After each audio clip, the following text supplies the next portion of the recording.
வணக்கம்.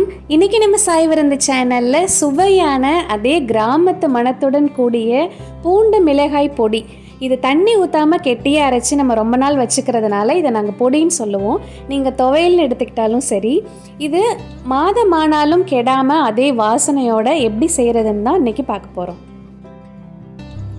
சுவைக்கு மட்டும் கிடையாதுங்க, ஆரோக்கியத்துக்கும் இது ரொம்ப நல்லது. வாய்வு கோளாறுகள், கெட்ட கொழுப்பு, இந்த பிரச்சனையெல்லாம் இருக்கவங்க அடிக்கடி இதை உணவில் சேர்த்துக்கிட்டிங்கன்னா நல்ல நிவாரணம் கிடைக்கும். அதே மாதிரி தாய்ப்பால் கொடுக்குற பெண்கள் அப்பப்போ இதை சேர்த்துக்கோங்க, நல்ல முன்னேற்றம் தெரியும். ஒரு வாட்டி இதை செஞ்சு சாப்பிட்டிங்கன்னா போதும் போதும்னு நம்ம வாய் தாங்க சொல்லும், நம்மளால் ஸ்டாப் பண்ணவே முடியாது. அவ்வளோ சுவையாகவும் மணமாகவும் இருக்கும். வாங்க இதை எப்படி செய்யலான்னு பார்க்கலாம்.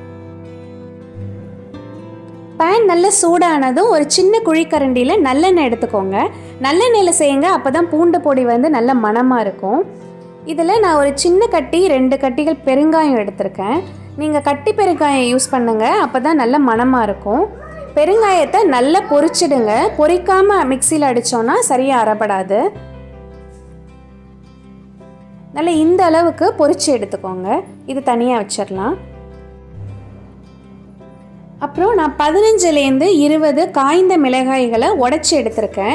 இந்த மாதிரி 2 உடச்சி எடுத்துக்கோங்க, அப்போ தான் அந்த விதைகள் நல்லா வறுபட்டு மிக்சியில் நம்ம அரைக்கும் போது நல்லா அரைப்படும்.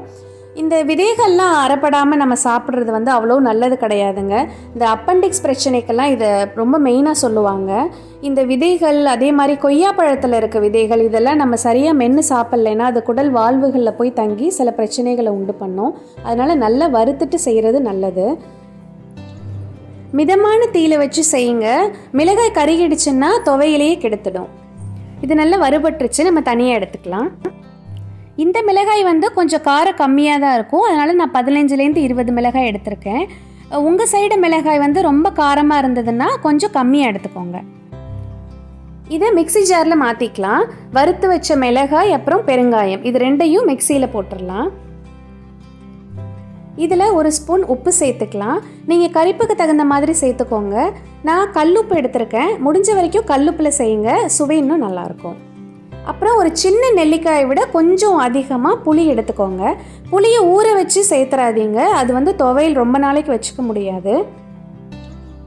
இப்போ நம்ம வறுத்து வச்ச மிளகாய், உப்பு, பெருங்காயம், புளி இந்த 4யுமே ஃபஸ்ட்டு ஒரு 2 சுற்று அரைச்சிருங்க. எப்போவுமே இந்த மாதிரி துவையல்கள் செய்யும்போது மிளகாய், புளி, பெருங்காயம் இது எல்லாத்தையும் முன்னாடியே கொஞ்சம் அடிச்சுட்டு அதுக்கப்புறமா நீங்கள் பூண்டு சேர்த்தாதான் எல்லாமே சேர்ந்து நல்லா அரைப்படும், துவையலாக வரும். இந்த மாதிரி ஒரு 2 சுற்று மட்டும் அடிச்சுக்கோங்க. இப்போ நம்ம பூண்டு சேர்த்துடலாம். நீங்கள் 2லேருந்து 3 பூண்டு வரைக்கும் தாராளமாக சேர்த்துக்கலாம். நான் 2 பெரிய சைஸ் பூண்டு எடுத்து தோல் உரித்து வச்சுருக்கேன். பூண்டை எண்ணெயில் வதக்கிடாதீங்க, அப்படியே பச்சையாக செய்கிறேங்க, அப்போ தான் நல்ல வாசனையாக சுவையாக இருக்கும். இதில் ஒரு சின்ன துண்டு வெல்லம் சேர்த்துக்கோங்க. அவ்வளோதான். இது நல்லா இந்த மாதிரி ஃபைன் பேஸ்ட்டாக அரைச்சி எடுத்துக்கலாம். நம்ம துவையல்கள் செய்யும் பொழுது ஸ்பூனில் எடுத்தோன்னா மிக்சி ஜாரில் ஒட்டிட்டு சரியாக வராது. கையில் நல்லெண்ணெய் தடவிட்டு இந்த மாதிரி சுத்தமாக எடுத்துக்கோங்க. கையில் நல்லெண்ணெய் தடவுறது எதுக்குன்னா இந்த காரம் கையில் ஏறாது. அவ்வளோதான், சுவையான மணமான பூண்டு மிளகாய் துவையல் வீட்டிலே ரெடி ஆயிடுச்சு. இந்த மணமே ரொம்ப தூக்கலாக இருக்குது. இதை பாக்ஸில் போட்டு நல்லா டைட்டாக மூடி வச்சுருங்க. மாதம் ஆனாலும் கெடாது, ஃப்ரிட்ஜில் வைக்கணுன்ற அவசியமும் இல்லை, ரொம்ப நல்லாயிருக்கும். இதை நிறைய நல்லெண்ணெயோடு கலந்து இட்லி, தோசை, சப்பாத்தி, ஏன் நீங்கள் பழைய சாதம் சாப்பிடும் போது கூட இதை தொட்டு சாப்பிட்லாம். மணமாக ரொம்ப சுவையாக இருக்கும். அடிக்கடி சட்னி வேணும்னு கேட்குறவங்க கூட சட்னியே கேட்க மாட்டாங்க, இதை ஒரு வாட்டி செஞ்சு கொடுத்துட்டிங்கன்னா. இதை வீட்டில் செஞ்சு பார்த்துட்டு எப்படி வந்துச்சுன்னு கமெண்ட் செக்ஷனில் சொல்லுங்கள். அடுத்து ஒரு ஆரோக்கியமான சுவையான பதிவோடு உங்களை சந்திக்கிறேன். நன்றி.